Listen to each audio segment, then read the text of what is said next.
so proud to say I won this state in a landslide. We won it by so much. And remember, I had the couple of little statements, too big to rig, make it too big to rig, because these people cheat like hell. They cheat like hell, but we won it by a lot, and maybe we should run again. Should we run one more time? I'd like to do that. But I got more votes than any candidate in the history of Pennsylvania. Can you believe that, Mo? You would have gotten more. And today I'm especially honored to be here in the place that builds some of the toughest vehicles on the road, Mack Trucks. Mack Trucks is doing a great job. We have all of the Mack people, the chairman, we have the whole group of here, all the leaders, the big guys. They're trying to get a contract for 15,000 trucks. 15,000. I said, that's a lot. I said, how many are you looking for? 10, 15? No, 15,000. So that's a lot of trucks. For more than 100 years, this legendary company has been making trucks right here in eastern Pennsylvania, building the heavy-duty machinery that keeps our economy rolling, our factories moving, and our industries roaring all across the nation.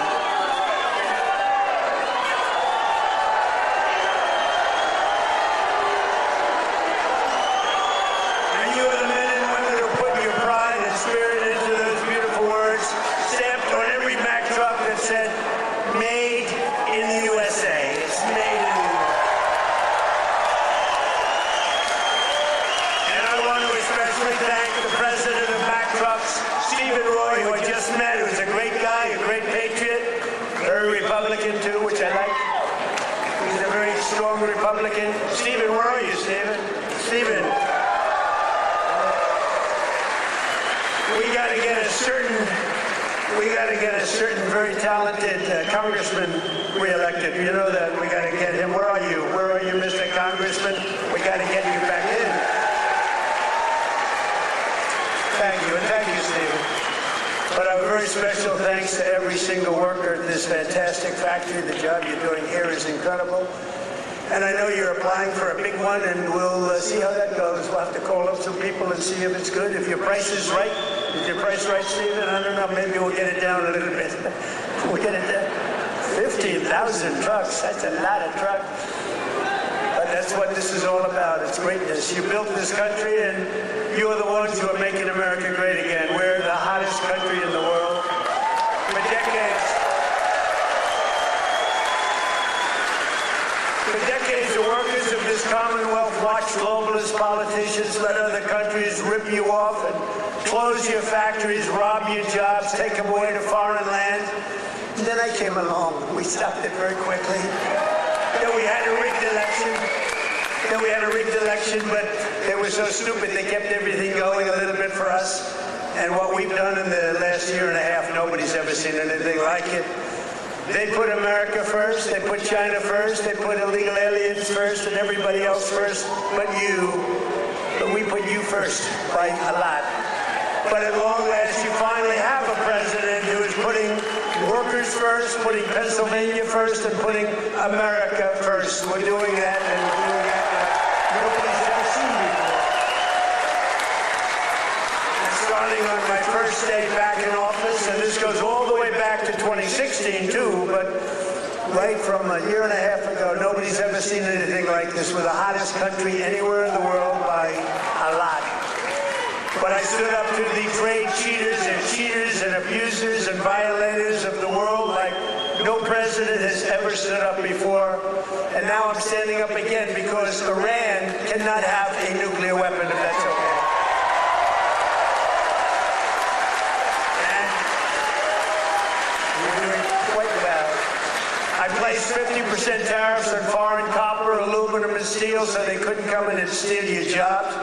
And sometimes even more than 100% tariffs. They weren't going to come in from foreign lands and steal your jobs. If they wanted to come in, they pay 100%, they pay 200%, they pay I don't care what it is. They're not going to steal your jobs, okay? And they stop.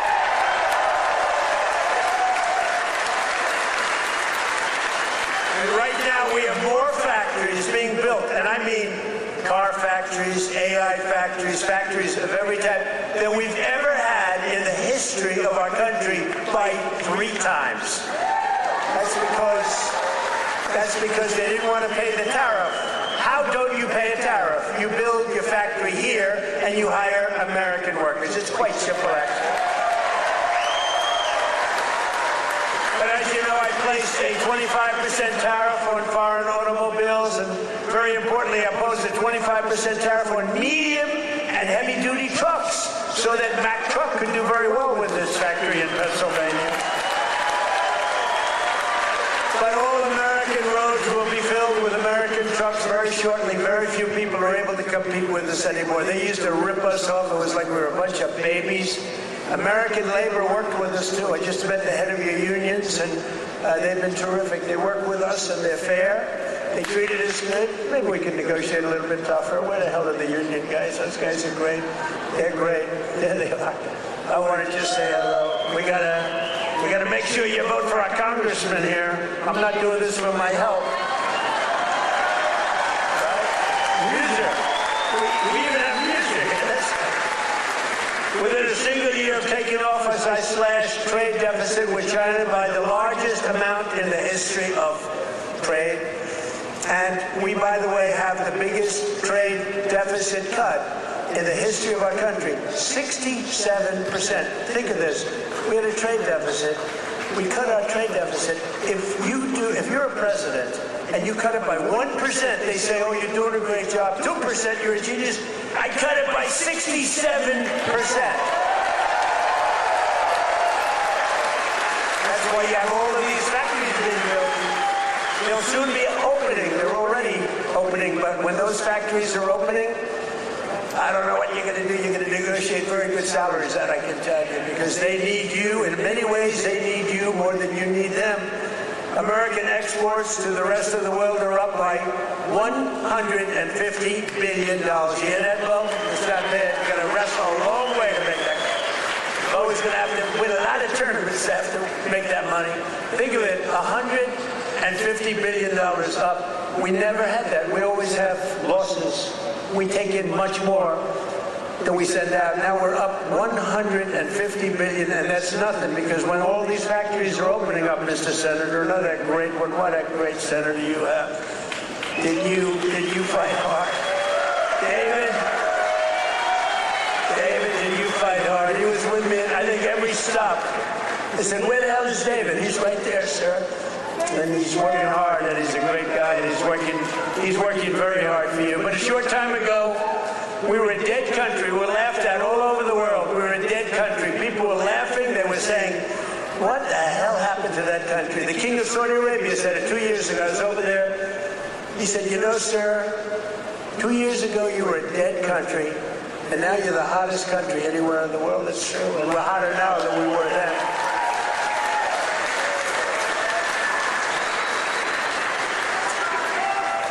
He then proceeded to announce that he's investing $2 trillion in our country, along with Qatar, along with UAE. Bahrain is investing, Kuwait's investing, but countries from all over the world, they're all investing in the United States. 2 years ago, they wouldn't even think of it. They thought we were finished. When I went to China 2 weeks ago, I met with President Xi, and we greeted each other, and he looked at me and he said, man, do you move fast. Because they thought they had us, but now it's really the opposite. We are doing numbers that nobody's ever seen before. So we had a great meeting. But as you know, we just achieved a historic peace agreement with Iran to end the conflict in the Strait of Hormuz. And by the way, yesterday, 19 million barrels of oil flowed out of the Strait of Hormuz. A very beautiful.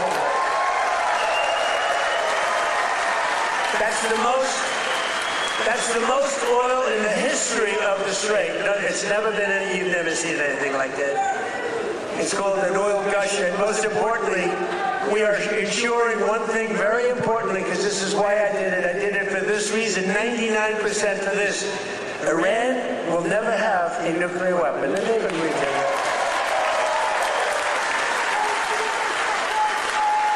But remember, this wasn't easy. We had 47 years worth of presidents and other people, other countries too. We're not the only one that never did anything.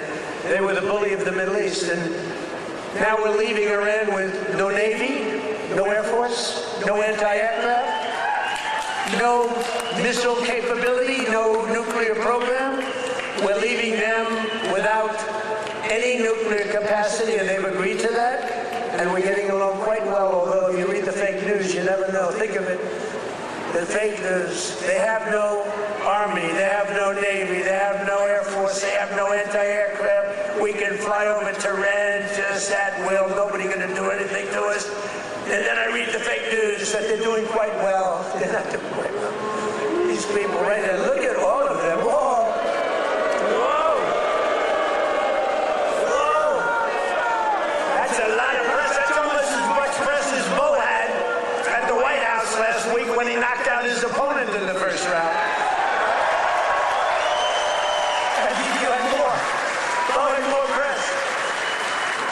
But the Iran economy has been crushed and their defense industrial base has been damaged so severely that it'll take them many years to rebuild, many, many years. And now we're trying to work out a deal that's fair. And we also want to work out a deal. You know, the stock market hit a new high today again. And oil, for the first time in months, hit, think of it, $70 a barrel. So we got at 70. That equates to a very low price that oil is going to come charging down. And with oil comes everything else. Because I inherited from these Democrats. You know, they're Democrats. I changed the E for a U. It's very simple, Democrats. I don't know why I didn't think of that 9 years ago. I just thought of it about a month ago. They're Democrats because their policies are so dumb. Men and women's sports. You know, Bo was with one of the great champions, Tony. Tony, could you have taken most women in the heavyweight championship? He was the heavyweight champion of the world. You think you would have had trouble with a woman of approximately your size?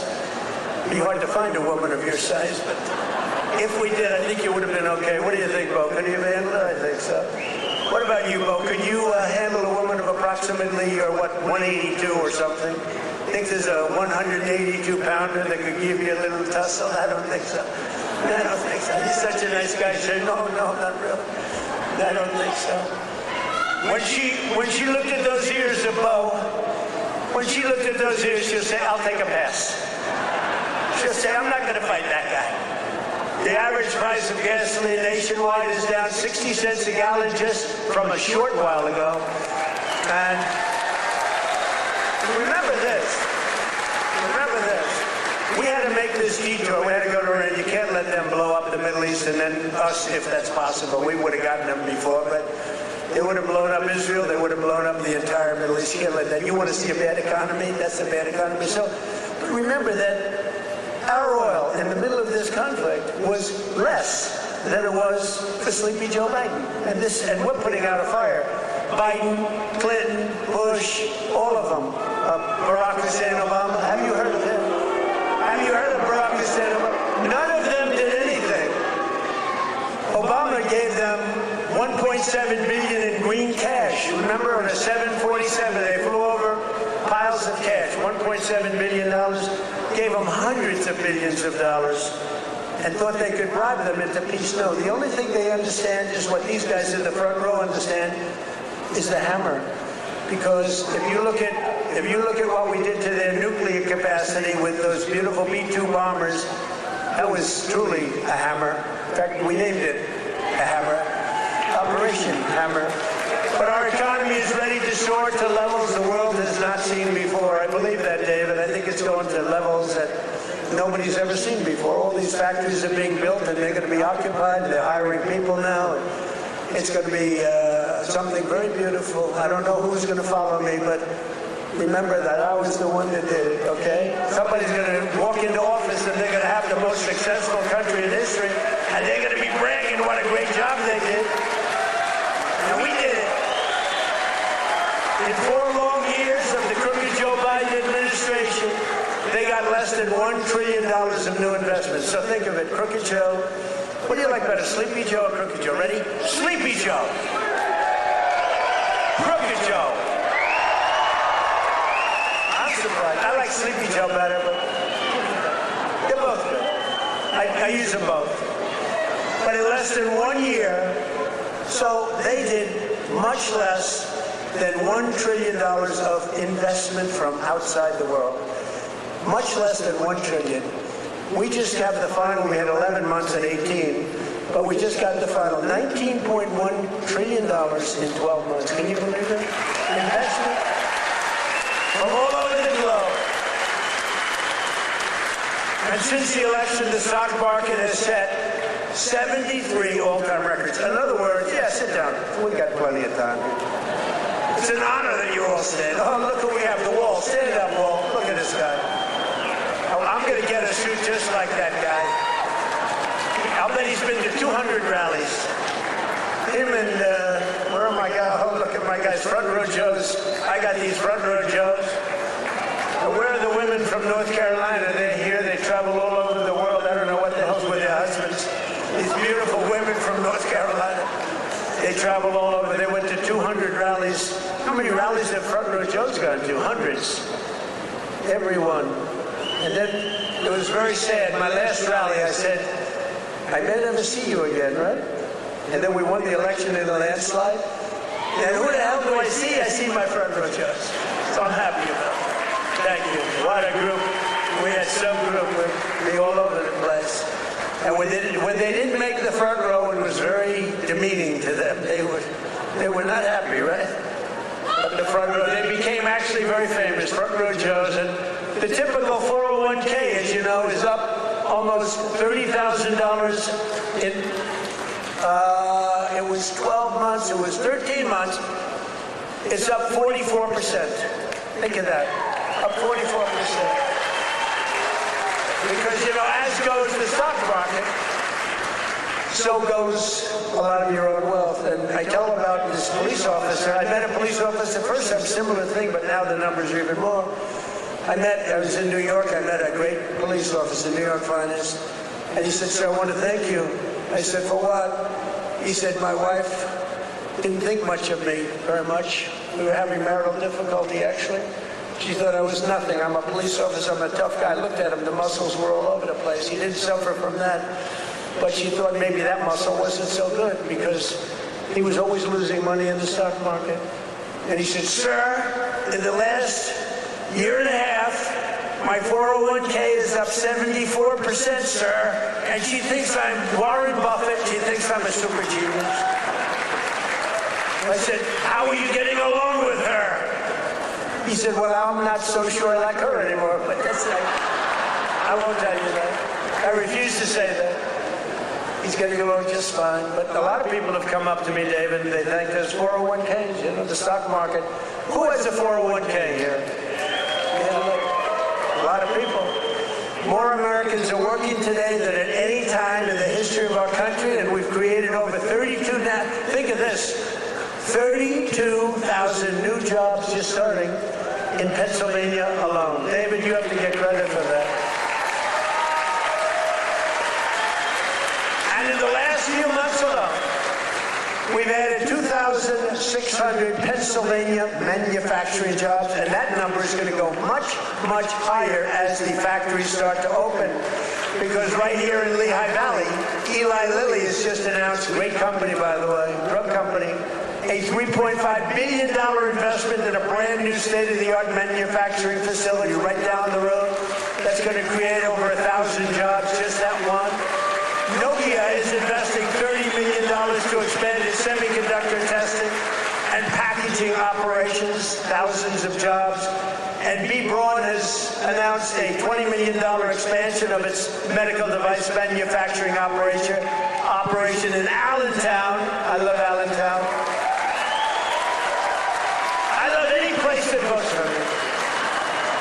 Which is the entire state of Pennsylvania, the entire Commonwealth.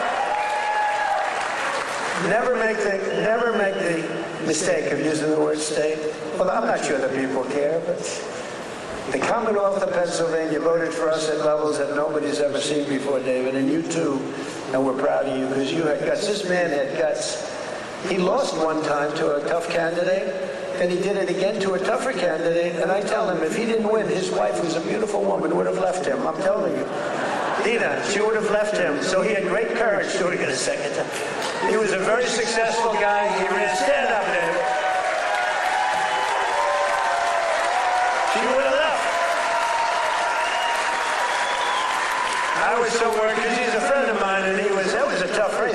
running against a guy 24 years and his father was in for like 30 years. That's a long time, and he had to beat him knowing the pressure. That's called pressure. Knowing his wife was gone if he didn't make it. She was gone 100%. But he's married actually to a terrific woman. She probably would have stayed. I'm not 100% sure. And last year I saved a great American company, U.S. Steel, and we're keeping its headquarters in Pennsylvania where it belongs. And $17 billion has been invested by a great company in saving U.S. Steel. They were gone. I think they were closed up and they were ready to go. And now they're building factories like nobody's ever seen. They're expanding the operations and building a couple of brand new steel plants. They're up to over $17 billion, which is a lot more than they even told us, because they've fallen in love with this Commonwealth. They've fallen in love with your whole area, the people. I think they've fallen in love with the people more than anything else is what they told me, because they've done more than they said they would. And thanks to our great Republican majorities in Congress, last 4th of July, I proudly signed the largest tax cuts in American history. We gave you the biggest tax cuts in American history. Not bad. Not bad. We delivered no tax on tips, no tax on overtime, and no tax on Social Security for our great Pennsylvania seniors. No tax. And our tax cuts are projected to boost take-home pay for Pennsylvanians by an average of more than $10,000 a year per household. That alone should win us the midterms. We got to win the music. We got to win the midterms. Music's another great guy. Stand-up music. Been with me forever. He was thinking about running for governor. I think he would have won, but he was thinking about running for governor. And they said, I want you to stay in Congress. I want you to stay. And we appreciate it. You've done a great job. But always remember, every single Democrat in Congress voted against our tax cuts. So think of it. All of those tax cuts and many more, they want to raise your taxes, not lower them. They voted against tax cuts. You know, all my life, I sort of been political in that I found it very interesting. I was a very successful real estate person, but I love watching politics. And my whole life I watched politicians say, we will cut your taxes, we will cut. I never heard these people say, we will raise your taxes. This country has gotten very strange politically, especially with all the communists that are up for election. You know, you have communists. These aren't socialists, these are communists. And they're all up. How about the guy in Maine? He's got the Nazi stickers. He's got the whole deal, and they're trying to say so for 8 years, 10 years, they said Trump is a Nazi. Now they can't say that anymore because they have a guy with a tattoo on his chest. Unbelievable. But they voted against no tax on Social Security. They voted against no tax on tips. They voted against no tax on overtime, and if they got into office, you will have all of those taxes and all of that money that you're saving, including the big savings on Social Security. It's going to all be terminated. You're going to have to start paying it. They want to pay it. I don't know what's wrong with these people. They voted in favor of the estate tax or the death tax on your farms and your businesses. You know, farmers and small business people, they love their children. If they love them, it's great. Most of the people love them. Some can't stand. I know people that can't stand their kids. They're not going to leave them 10 cents. But if you love your child, you want to leave your farm, especially from these farmers, it's born in them somehow. They want to have their children on the farm. The children don't want to leave, but sometimes they're land rich and cash poor. You know, I've known that expression too. I've oftentimes been land rich and cash poor. It's not a good period of time. And you die and you have an estate and they tax you at 40, 50, 60%. And they end up losing their farm, losing their small business. And in many cases, you don't read about this, they commit suicide. They actually go out and commit suicide because they're forced off their farm by a bank. They have to go out and borrow money from a bank. And they're forced to go out, borrow the money. They're unable to pay the loan at the bank. Even if it's a nice bank, they give them a chance, they give them another chance, and then they ultimately foreclose, they lose everything, and in many cases, they commit suicide. And I said, we're not going to have that crap go on. So you have no estate tax to pay on your small farm, small business, on your farms, your businesses. And you can, if you love your children, you can leave your farm or your small business to your child, and they're not going to lose it. If you don't love your children, then don't listen to what I'm saying, because it doesn't matter. If you don't like them, don't leave them anything. The hell with them. They probably deserve it. But think of it, the Democrats voted against the border wall. The border wall gave us the safest border. We have the safest border now in the history of the country. They voted against voter ID. You know why they voted against voter ID? Because they want to cheat. There's only one reason. Mr. Wall, right? Correct. Where do I get that suit? One day, I don't know if it's very presidential. I'm going to walk up in a suit with the design of the wall on it. I don't know. What do you think? I already have a, you know, I have a very elegant wife, and she says, darling, please, don't dance. It's not presidential. I said, but the people love it when I dance. And she said, please, the men and women's sports, please don't do the weightlifting thing. And don't do the swimming thing. You know, the weightlifter where he goes up. The record stood for years and years. And this young lady, she's trying out for the Olympics, and she's going to do it. And the record stood for 19 years, and they put an eighth of an ounce on one side, an eighth of an ounce on the other. They have to understand, Melania, who's now a movie star, she got the #1. Can you believe she hit big with the ball? That's that good. There can only be one star in a family, please remember. But they put a little eighth like a feather on one side, a little bit just to break the record. The parents are sitting right there where Big Bo is. He's a nasty guy, that punch he threw. Gotta be very nice to Bo. I gotta be very nice. Gotta make sure he's never angry at me. But she said her parents are right there in the front, and they're so proud. The father's not so proud because he knows she's not gonna do it. Because she's a woman. That's a lot of weight. The mother, though, is screaming, darling, I love you. Do it. And she gets over the weights, and she stares. And then she gets him, and she gets him. And the mother's screaming, darling, I love you, darling. And the father's looking, saying she has no chance. And she's like this, you see it? Drops him. And she's like devastated for the rest of her life. And then a guy comes along who transitioned. That's the term. I've gotten very good at that term. I used to take a lot of heat for my definition of the movement over. But he transitioned. He was a poor, very poor, bottom of the line, male weightlifter. But now he's a female weightlifter. And he looked at the amount. I think it was like 210 pounds or something like that. Well, that's a lot for a woman, but not that much for a man. You could do it with one hand. And he goes, looks down at the weight.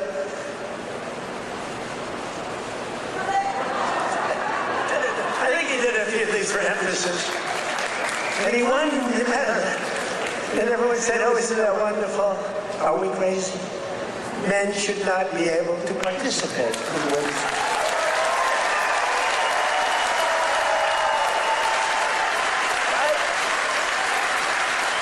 That's the 99%. You ever hear the fake news? They say, that's an 80-20 issue. No, it's not. It's 99-1. You know, I've been doing politics now for 10 years. Not that long, considering I've won 3 elections. You know, so but we did great in the second one. It was a rigged deal. But pretty short. But with all of that, and all of the time I spent speaking to people, they say, sir, could you cut taxes on this? Could you get me a tax deduction on a car loan? I did that. By the way, I did that. If you borrow money to buy a car, you get it. All these things. They asked me for hundreds of things. Not once did anyone ever come up to me and say, sir, please, this is so vital. You have to be able to have men play in women's sports. Please, sir, could you pull that off? I've never had anyone ask me for that. So I say it's a 99-1 issue, not 80-20. The fake news back there, they say, oh, that's a tough issue. But I don't like talking about it because I want them to continue on with that. I want them to continue on with they're in favor of the mutilization of your child for transgender purposes, the mutilization of your child. And I would say politically it's a very good thing to run against a person that's in favor of that kind of stuff. So we let them, we don't bring it up during off political seasons, but we have a political season coming up, and they'll be doing all of that nonsense, and they're going to lose a lot of elections. And now if you look at New York, we have all communists running. They're all excited. They're going to win their primaries, but I can't imagine they can beat a normal Republican. So I think it's a good thing, Muser. What do you think? I think it's a good thing. Wouldn't you like to run against somebody like that? Well, Shapiro's not that much better, to be honest with you, but I will. They're all being forced. They're all being forced. A guy like Shapiro, he's going to be forced to the left. Otherwise, he's not going to get the nomination. But they voted against proof of citizenship. Think of it. We'd like to have proof of citizenship. You walk into the voting booth. Would it be okay, sir, if I looked at you and said, how dare you ask me for my citizenship? You know, in California, if you ask that question to a voter, you are criminally liable. In other words, they can put you in jail. If you say, sir, do you have proof of citizenship? They put you in jail if they ask that question. You're not allowed to ask that. Did you know that? It's the craziest thing I've ever seen going on. Hey, did they screw the kid, Pratt? Boy, he's leading, and all of a sudden he's lost. And it was sort of interesting. The election, you ever see an election where they're 2.5 weeks in? An election that takes weeks to count the votes? But after the evening, it looked like he was going to win, or certainly be in the runoff. And then I started hearing rumors as the days went by, days and days went by, that Pratt is fading. He's fading. I said, they rigged the election. And then lo and behold, he didn't qualify, even though he was so far up in the third place person that it was almost impossible, and he didn't qualify. And then it started happening with the next candidate, Steve Hilton, who's running for governor. He was up in front, just about leading, no problem. And all of a sudden, about 4 or 5 days after, this is after the election's over, they said, Steve Hilton is starting to lose votes. I said, here we go again. And I called up the U.S. Attorney in California. They said, we're going to have a number in the next week. Next week. I called up the very powerful, very good U.S. Attorney in California, and I said, do me a favor. Take a look. They're trying to steal that election, too. I guess they called up. They said, this is the U.S. Attorney call. We have your great U.S. Attorney here today, by the way, and your assistant U.S. Attorney. They're doing great, David. Thank you. So over the next week, he was definitely going to lose, but the U.S. Attorney called. We want to check your votes. About an hour after the call, ladies and gentlemen, Mr. Hilton has won. So had I not made that call, Steve Hilton would right now be watching the election from home. So I don't know, he would have a great chance, but the election's totally rigged. California's totally rigged. All mail-in ballots, it's a disgrace. We got to pass the Save America Act, okay?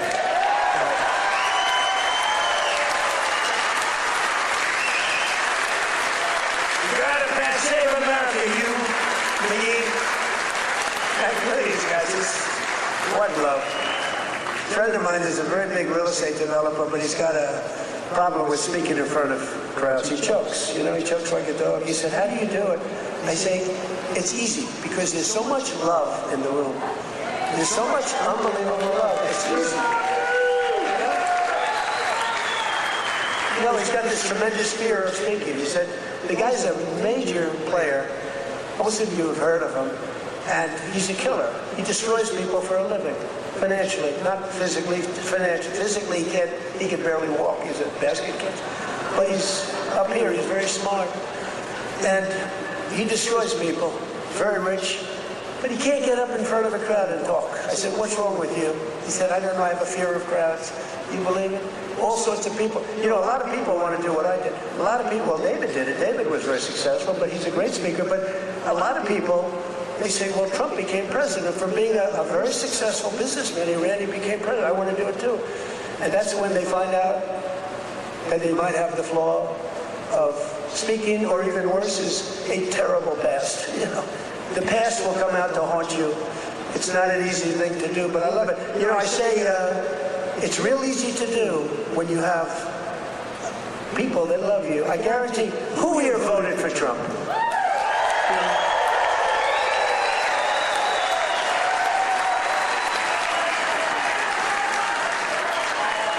Who didn't? What? This is dangerous. So Don't raise your hand. Think you're going to be cute, because you might be a big problem. And they'll blame me for causing problems.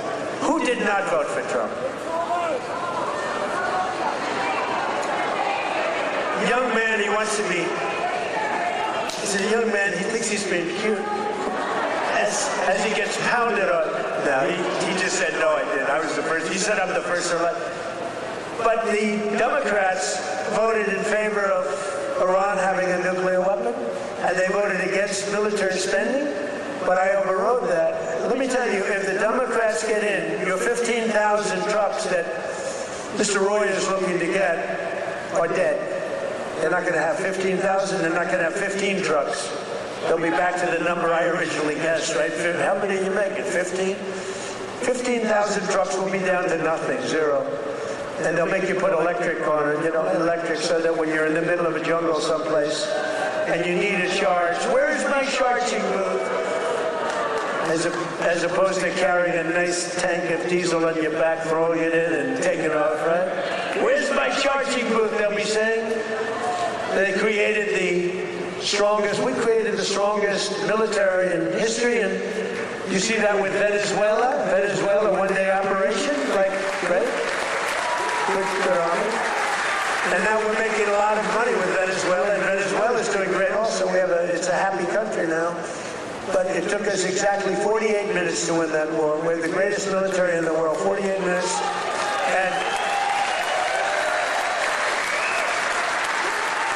And we paid for the cost of the war, wait till you hear this, 28 times already. More, but 28 times. So the cost of the war, we've already, because we brought millions of barrels of oil out, and we're getting along great. The people running it, they're our people, they're great people, and the people are happy in the country. They have smiles, they were miserable, they were starving, but they have a lot of oil under their ground. You know how you find oil in Venezuela? Just look at the ground. You'll see oil bubbling up. They have so much oil. They don't know what to do with it, but they had a bad system. They're making more money now for the country than they've ever made before, and we're making a lot of money too. But also Iran, we knocked them out. 1 week it was essentially militarily over. Much bigger country, 91 million people. And much different ideology. The ideology of the Muslims is slightly different than the ideology of the Catholics. We have the Catholics and the Muslims, slightly different. But Venezuela's been great, and Iran's been great. I mean, if Iran's reasonable, if they're smart, otherwise we'll have to finish the job, which will take about maybe less than a week. But they're going to be okay, I think. They're going to do what they have to do because we want to have it done. But they voted against lower energy prices, the Democrats did, and then they went on to create the highest energy prices that we've ever had in the history of our country. People don't realize that. Much higher than ours during a war. They had the highest inflation in history. The highest inflation in history, they say 48 years, but that's sort of history as far as I'm concerned. And they were absolutely terrible on affordability. Remember, I got here, my first day, the fake news is screaming at me, what about affordability? I'm only here 1 day. Remember, eggs were up about 5 times higher than they ever were? And we have prices are coming down right now at levels that you've never seen. And now with oil crashing, you're going to see something really amazing. And to top everything else, they let 25 million people into our country, many of them criminals and thugs and people from mental institutions and drug dealers. They even let 11,888 murderers into our country. Murders, 11,888, more than 50% of which have killed more than one person. Tom Homan and our whole group of people.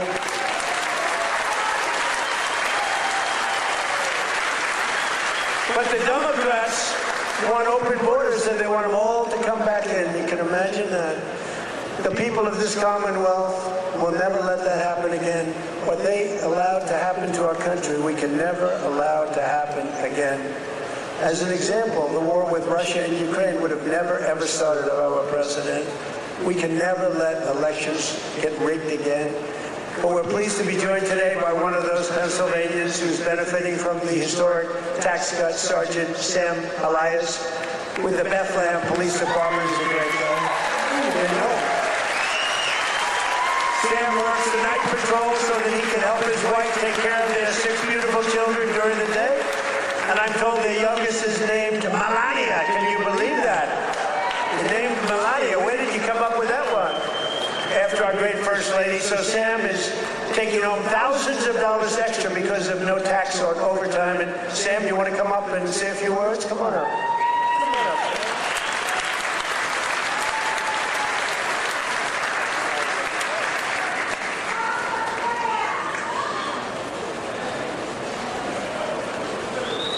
Thank you. Good afternoon, everyone. I'd like to express my appreciation to President Trump, Congressman Ryan McKenzie, and the entire White House administration. As a father of 6 children in a single-income household, I can tell you the Working Families Tax Cuts is a policy that helps my family. Hard work should pay off, not get punished with higher taxes. No tax on overtime, no tax on tips means more money in the pockets of working Americans. For my family, these savings have translated to what was once a day trip to the park, is now an overnight stay at the Jersey Shore. Bigger tax returns have allowed Americans to create new family memories and save for future projects. As the President said, I also work night shift as a police sergeant in the fine city of Bethlehem.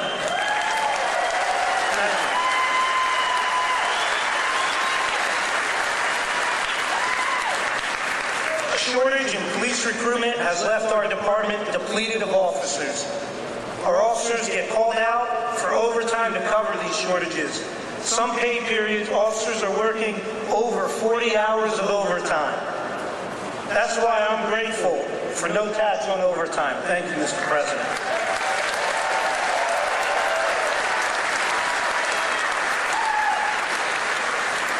I'm also thankful for the support President Trump and Congressman McKenzie have shown for law enforcement.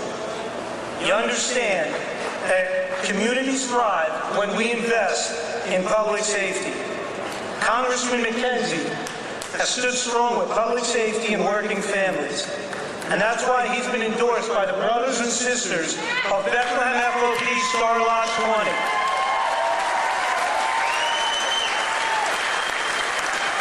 Congressman McKenzie has been on the front lines in supporting public safety. He secured $700,000 for the Bethlehem Police Department for much-needed technology and equipment upgrades at our police department, along with bringing home $1.6 million in funding for volunteer firehouses and infrastructure. Thank you, Congressman.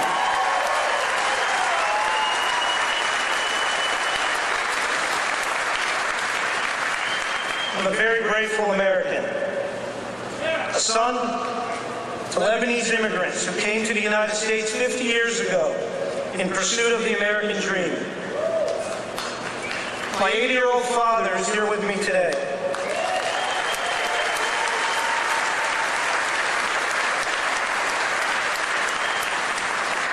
He would often tell me, work hard and it'll pay off. Well, 50 years later, thanks to President Trump and Congressman McKenzie, my father's dream has come true. I thank you for that.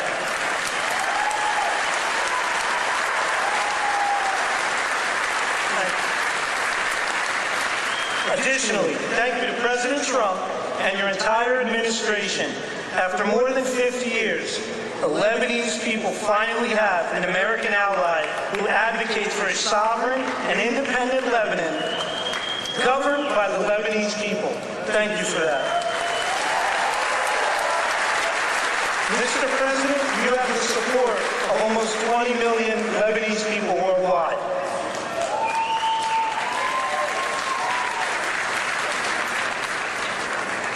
Leadership is more than a title, it's action. I'm grateful for the actions coming from President Trump and Congressman Ryan McKenzie. Your actions have prioritized the American dream. Less taxes, safer communities, and America First policies. I thank you, President Trump. Happy belated birthday, and happy birthday to the United States of America. Thank you, and God bless.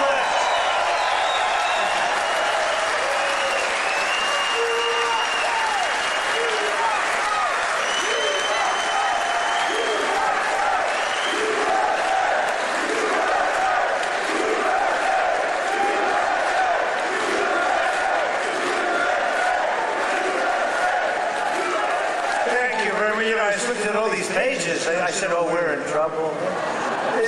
But you know what? That was good. That was a good job. I was a little worried when I saw the pages at the pace. Very good. Great job. Sam, where's your father? Hello, Bob. How are you? Got a good boy. Got a good boy. Yeah. Taking care of your people. So our administration is also delivering one historic win after another for another group that works a lot of overtime, and that's our great auto workers. We have a lot of auto workers in here today. Just as I promised, the UAW workers, and we did great with them. You know, Republicans, I don't know, for whatever reason, they don't do like I do. But in the campaign, I ended Biden's insane electric vehicle mandate, that crazy mandate, which meant that in a short while, all cars had to be all electric, and many of them would be built in China and others in foreign countries all over the world. That's what was going to happen, and I stopped that. I ended it in my first week in office. I ran on it. And you know what? If you like electric cars, I think that's great.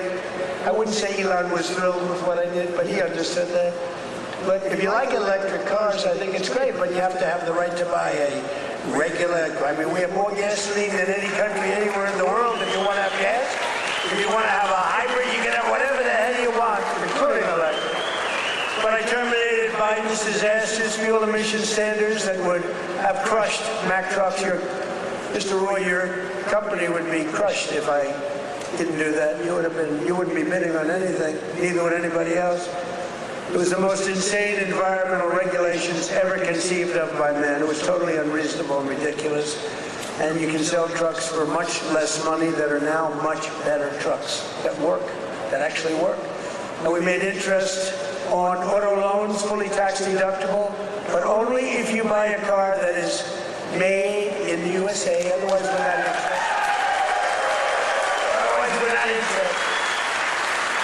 And I say to the auto manufacturing business in America, we have more auto plants being built today than we've had in 60 years, and I think maybe ever. And bigger and better. They had one, a big one in a certain state that I love also. I love a lot of places. And they took out this old plant, but it was big. And I said, did you redo it yet? They said, we're not redoing it. We're ripping down and building a brand new one, a beauty. You know the one I'm talking about, Dave. But we're pleased to be joined today by Pat McHugh, a Marine Corps veteran, a great guy, who spent 28 years with Mack Trucks, and he leads the camp assembly and serves as new product line launch leader. It's a big deal.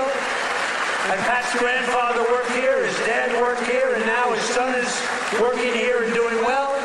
And they know how important it is to keep manufacturing jobs in Pennsylvania. Pat, say a few words.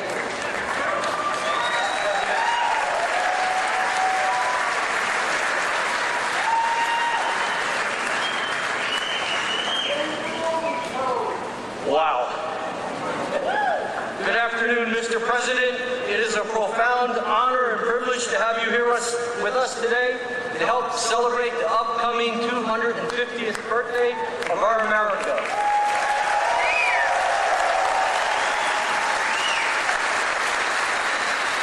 And most recently, our 125th anniversary of building Mack Trucks.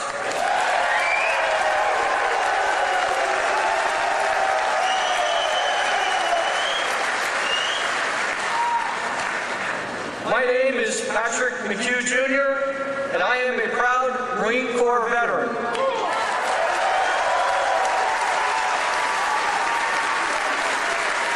In addition to that, though, I am an even prouder Mack Truck employee.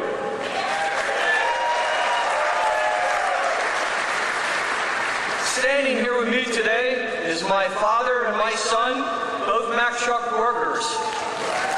Together, they have a combined 78 years working experience building the greatest trucks on earth.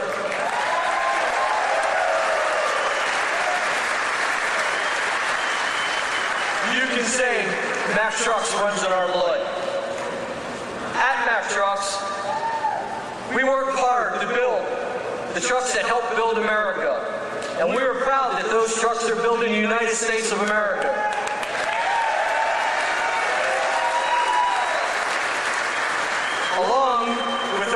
UAW colleagues.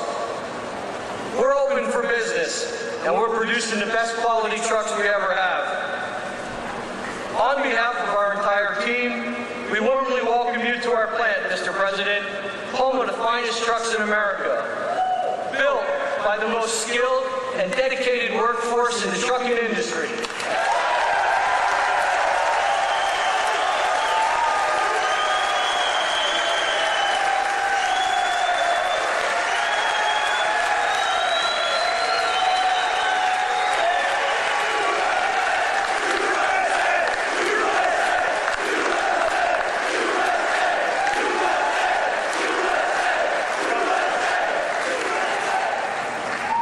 So, Mr. President, I want to say thank you for choosing to highlight Mack Trucks on your visit today, and thank you for supporting our American workforce.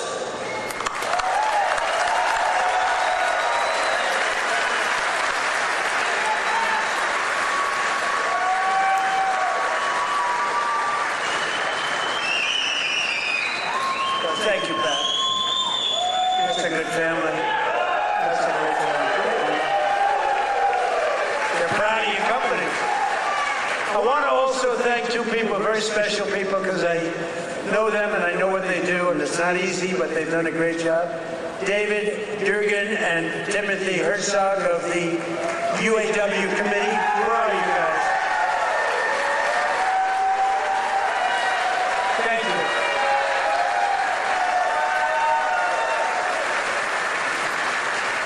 They do a good job representing you. Ease up just a little bit so they can get the contract. Just a little bit. Thank you, fellas. Get this congressman elected. That's what you got to do. But we're pleased to be joined also by Labor Secretary Keith Sonderling. Keith, where are you, Keith? Where's Keith? Hi, Keith. Good job. Is he treating you guys good? Is he all right? He better treat you good. A very special guy, somebody that everybody wanted, I have to tell you, everybody wanted him. He's some person who was actually an astronaut. He went out, he made a lot of money because he's smart, and he's now the NASA administrator. You saw that rocket 2 months ago up and go around the moon in record levels, the furthest any ship has ever flown, and come back, and he's working very heavily on the moon, but what he's done with NASA is amazing. And he's a very special person and a brilliant one, Jared Isaacman. Jared, thank you.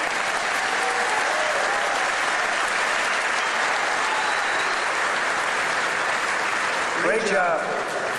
As well as, I introduced him a little bit only by the name David, because he knows me, and I know him by David. But David McCormick is your senator, and he's a brilliant person, brilliant businessman. And he loves the Commonwealth. He loves Pennsylvania, and this is where he wanted to be, and he had a rough fight. This was a rough beating, like 24 years, and a father for 24 years. And I don't know, I said, I don't know, you sure you know what you're doing, David? But you won, and you won easily, and I'll tell you what, you have a great senator, one of the best in the country, so I just want to thank you very much.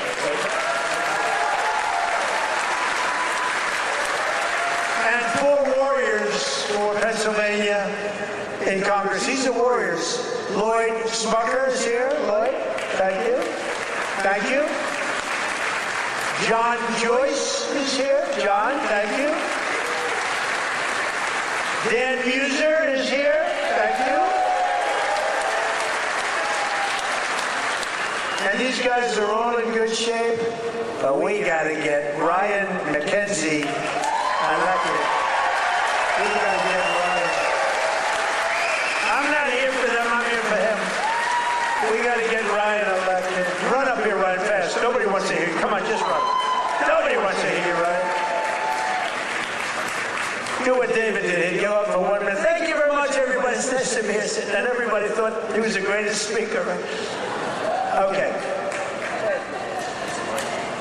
Well, Mr. President, I can't thank you enough for coming here to the Lehigh Valley, highlighting the great men and women of Mack Trucks, doing all the work that you do in Washington, D.C. for our veterans, our first responders, and everybody across this country to continue to maintain America as the greatest country in the world.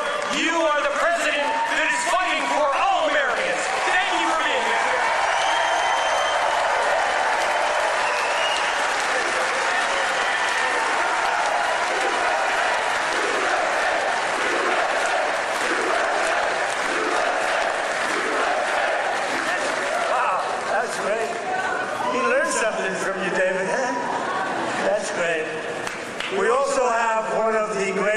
writers anywhere in the country, who knows more about the Commonwealth, Pennsylvania, I think, than anybody. She's a terrific person. Right from the beginning, she said Trump is going to win, therefore I like her. She said Trump is going to win in 2015. In fact, she wrote an article in 2014. She said this guy Trump should run. I hadn't thought too much about it. I was having a lot of fun putting up buildings. But she was very early on, and I really mean, I don't think there's anybody that knows more about it. They used to call it the Rust Belt. I call it the Money Belt now. It's gone from the Rust Belt to the Money Belt. Either one is okay, but there's nobody that knows more about it than Selena Zito. She's fantastic. Where are you, Selena? Where are you, Selena, with your beautiful daughter? Thank you, Selena. Selena's an incredible woman, and her daughter is following in her footsteps.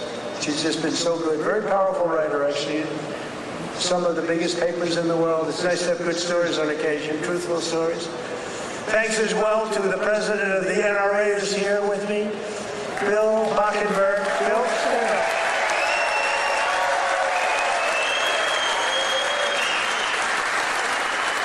And they always give me their endorsement because I saved the Second Amendment, and you think it's easy. On occasion, it was not easy, right, Bill? But we did it. We did it with your help. And we're doing a couple of other things, working with you and your people. But I think you've done a fantastic job. The NRA, everybody, they really have been. They've been with me right from the beginning. And Bill asked me would I support the national right to carry legislation. How do you feel about national right to carry?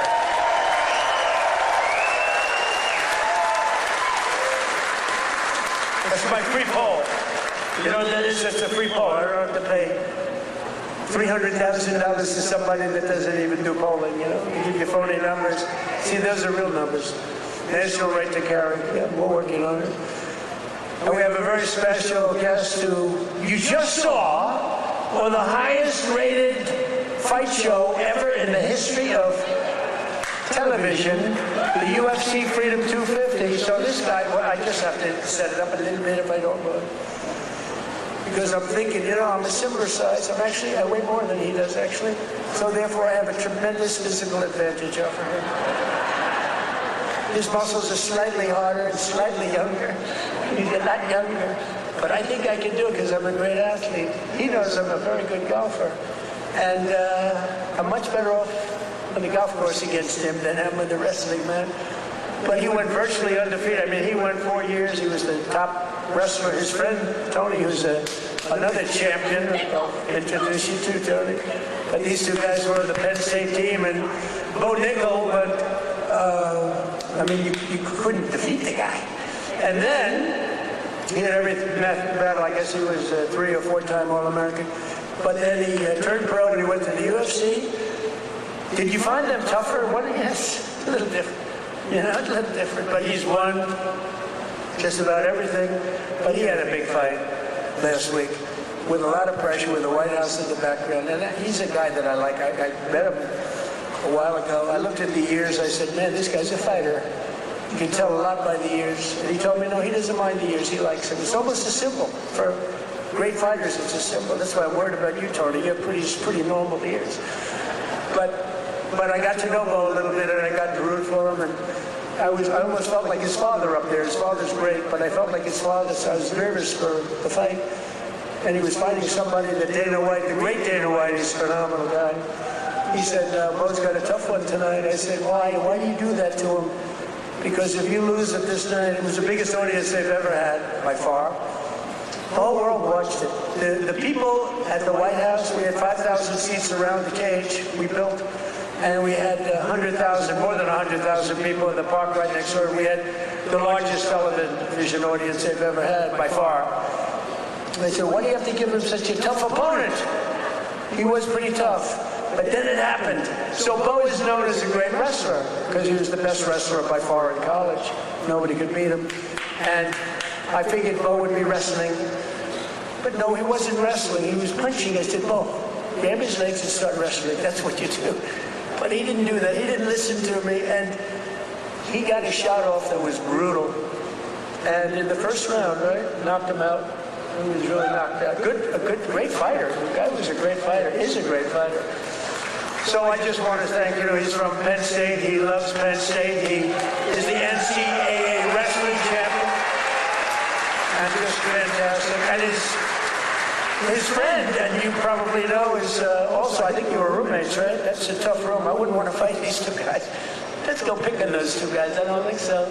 But he was the heavyweight, and he lost a lot of weight. He weighed 35, 40 pounds. I asked him, how much did you wrestle? About 40 pounds heavier. In other words, you want to live, right? You decide to listen. But he was also the champion, NCAA champion, and his name is Anthony Cassar. So come up here, fellas, because I want to just ask the audience a question. Come here, bud. So here's my question.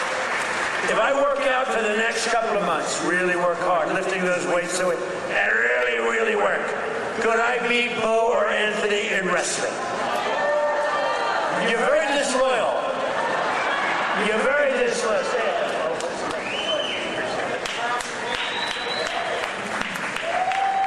Wow, what an honor to be here. I think walking up here I was almost as nervous as the fight, but it feels like a fight. Yeah, it feels like it, but this is exciting. I'm grateful to be here with everybody. So grateful to President Trump for making an event that, in my mind, never seemed possible to happen. UFC Freedom 250 on the White House lawn. Unbelievable. I don't think there are too many presidents that have the courage to do something like that, and just so unbelievable. For me, both my parents were high school teachers. My dad was a wrestling coach. My grandpa was a wrestling coach, and I grew up around sports and just competing from 5 years old, and so to be able to do something like that is a dream come true, and it's just through hard work, effort, discipline, and a lot of time in the wrestling room, a lot of time in the cage that I was able to do that. And that's really because America is the land of opportunity, and if you set your mind to something and you feel passionate about what you do, you can accomplish anything. And thank you. I don't want to take too much time, but I want to tell a quick story about the first time I met President Trump. It was in 2019 at the White House, and our team and I won the Nationals, the NCAAs, and at Penn State we are. And we were given the opportunity to meet President Trump, and it was really special because he took a lot of extra time to talk with us as wrestlers. I think he respected the wrestlers a lot, and I told him that when I'm done wrestling, I was going to fight, and he asked me if I needed a manager. And I thought that he has better things to do than that, but really since then, I feel like we've had a special connection that I'm extremely grateful for.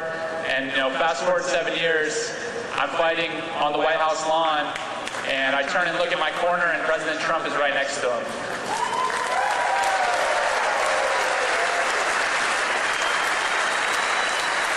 So it really felt to me like he was in my corner. I know that was something that was just so special, and I feel like just incredibly grateful. And overall, the whole week of the experience, everything, the word that kept coming to mind and the emotion that I kept feeling was gratitude.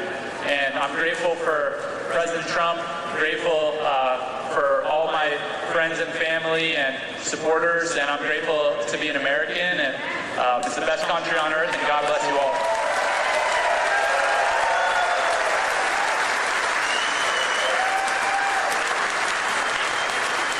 How's everybody doing?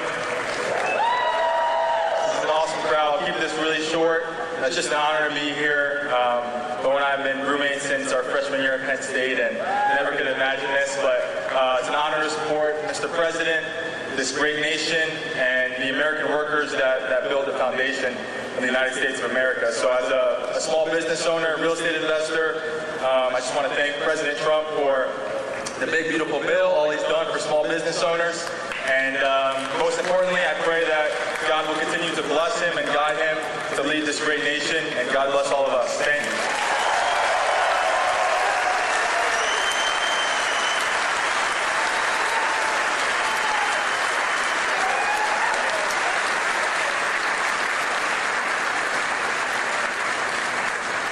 Two great champions, that's great. It's good to have them here too.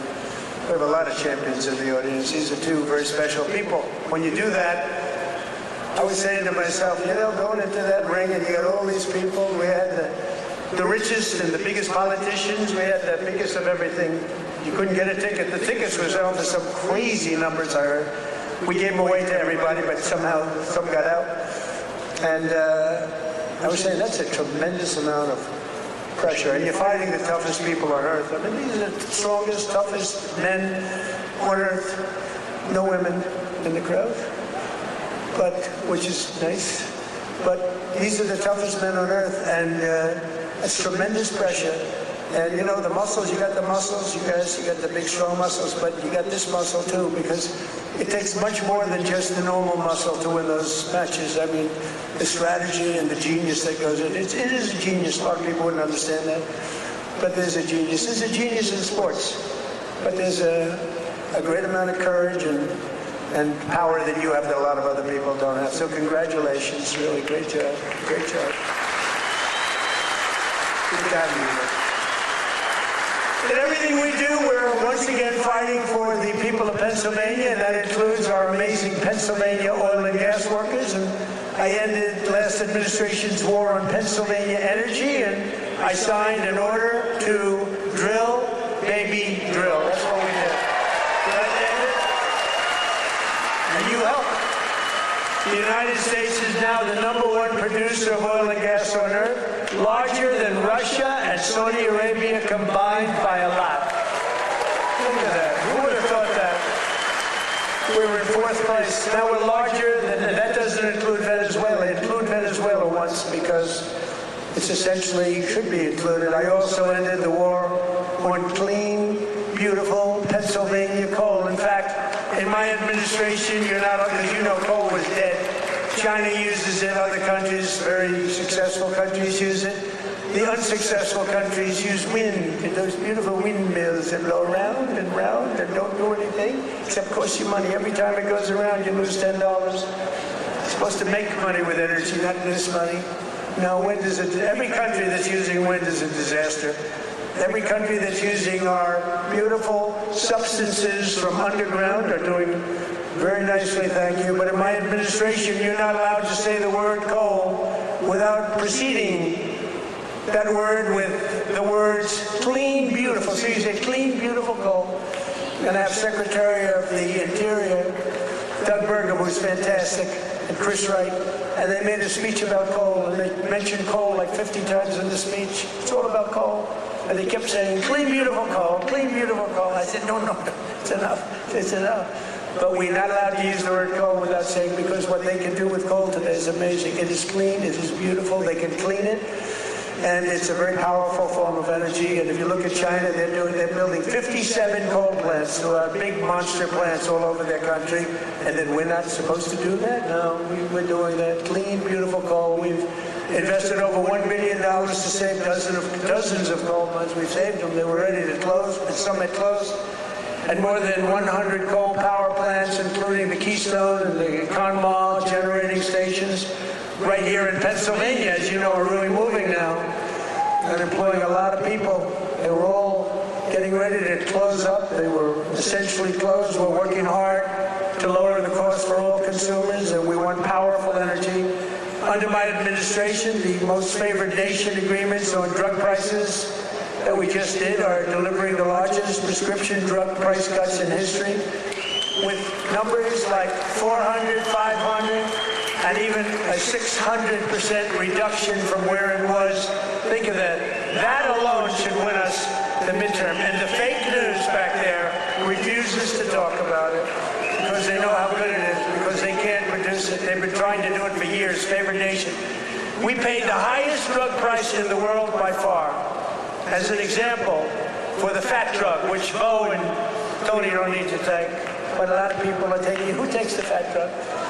So in New York, think of it, it was costing a fortune. Many, many times it was costing $1,300, and in London it was $87. And a friend of mine who's extremely fat, sloppy, but very brilliant. He's a brilliant businessman, but he's a slob, there's no question about it. very neurotic person, which you need sometimes to be successful. But he called me up. He used to call me Donnie. Donnie! Now he calls me Mr. President. That's a sign of great respect. But he said, President, I just came over here and I bought, I won't say it was Epic or whatever the hell it was, but I bought the fat truck. I said, I didn't know you used it because it's not working. And I use him as, he's begging me not to use his name, so I won't. But he's a very successful guy. He's actually a pretty well-known guy, brilliant business guy, worth a lot of money. And he checked, he just, you know, he said, well, how come in London I just sent out and I'm paying $87 and in New York I'm paying $1,300? I said, because that's the way the prices are rigged.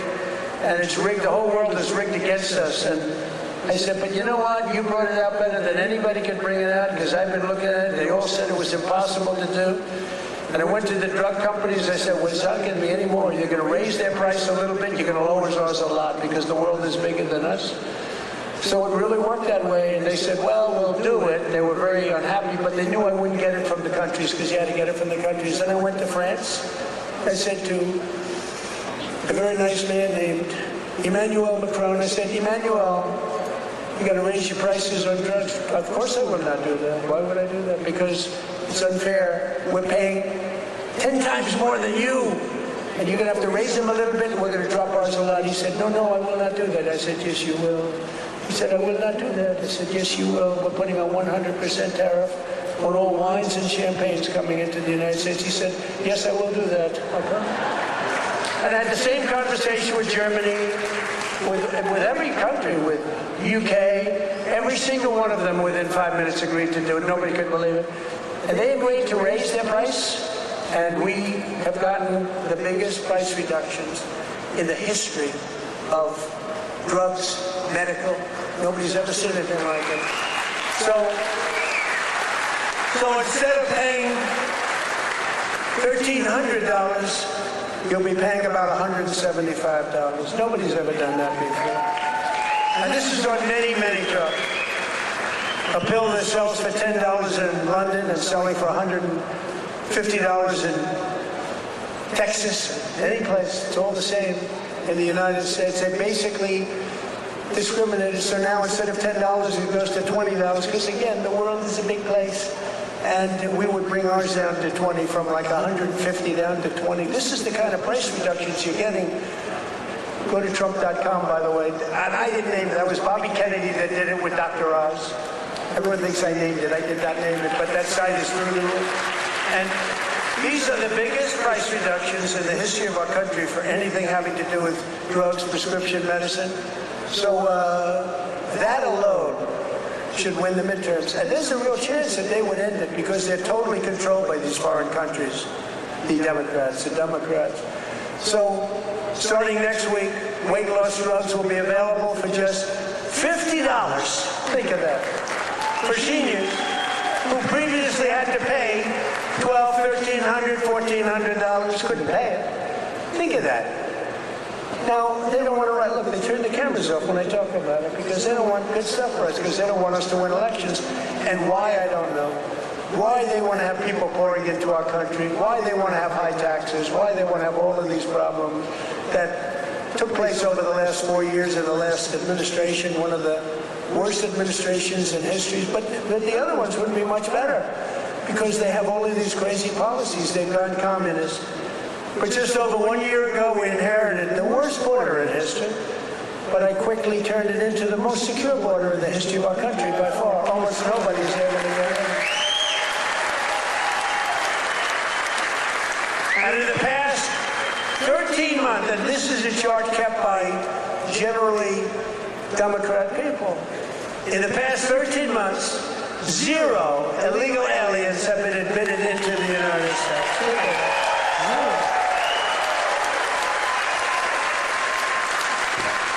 And even I find that argument, but it's 0. I mean, they'd love to have it be high, but we can't do that. We have a country, and we're going to run it well. We don't want to have prisons released into our days.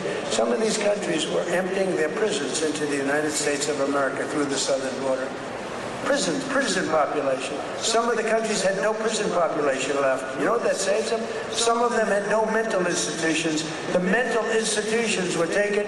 All of those people were taken to our southern border and allowed to just walk freely into our country under Sleepy Joe Biden and his group of thugs. Their group of real thugs. Weaponization, that's all they're good at. Weaponization and cheating on elections. In 2025, we achieved the largest drop in the murder rate ever recorded in the history of our country, despite the fact that we haven't gotten all of these criminals out of our country. We had the lowest since 1900, that's 125 years ago.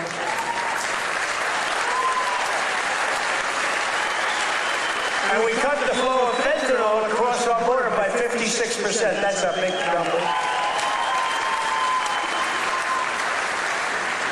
And we cut the flow of illegal drugs coming in by water, coming in by ocean or sea. We cut it by 97%.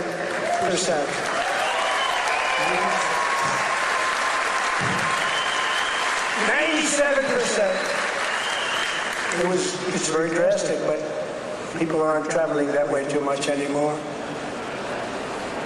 We have the most powerful. I built the military in my first term. We used it in my second term, more than I thought, but we have no choice. We have no choice. But think of it, we cut fentanyl. For years they've been interdicting. They've been grabbing boats, bringing them in, putting them in court. They go out by the same night, they're back, sending drugs by the ocean, by the Gulf, by the sea. And now it's down 97%. And we're looking for the 3% because I think those 3% are more brave than Bo Nickel was any day. The 3% of the people that are willing to get into a boat to deliver drugs now, they are the bravest people perhaps anywhere in the world. But it won't happen long, but what we've done is amazing. Our military, we have the greatest military in the world. We have the greatest law enforcement in the world.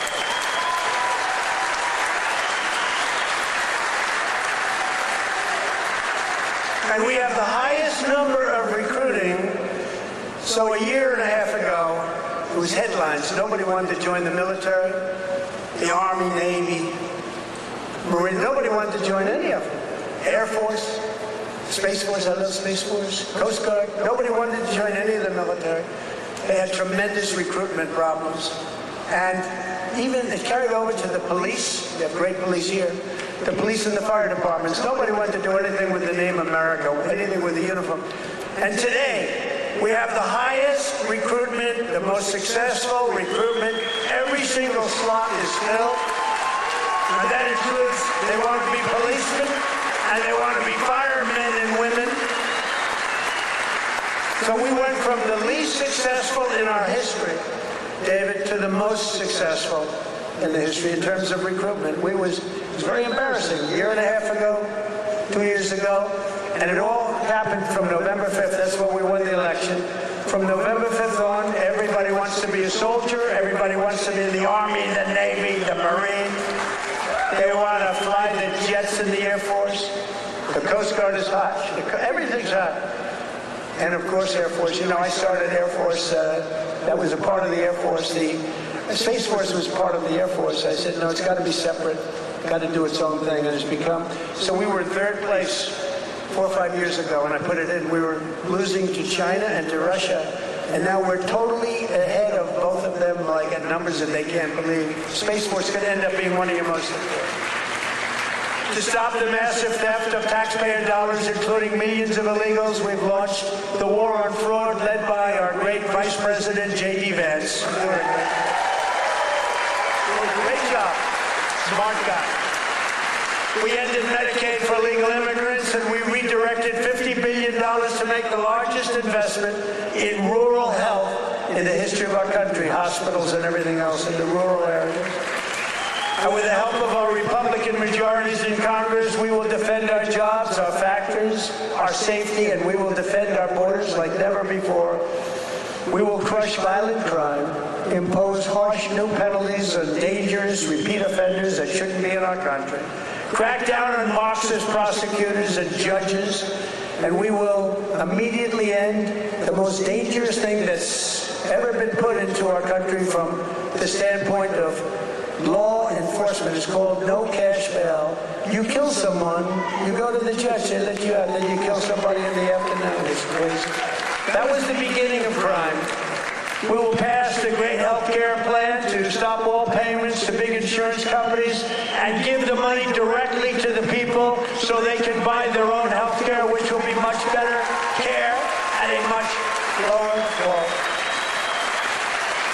And we will pass the Save America Act to protect our sacred American elections.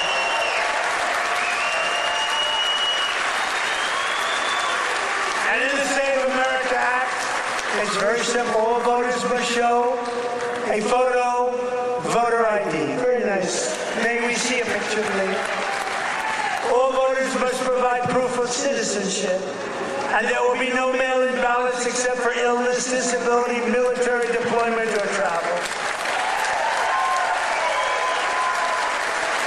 And we will also, in that same bill, enshrine in permanent law no men in women's sports and no transgender surgery for our children. So together with the help of patriots throughout Pennsylvania and all across the land, we will make America powerful again. We will make America wealthy again. We will make America healthy again. It all happened. It all happened. We will make America strong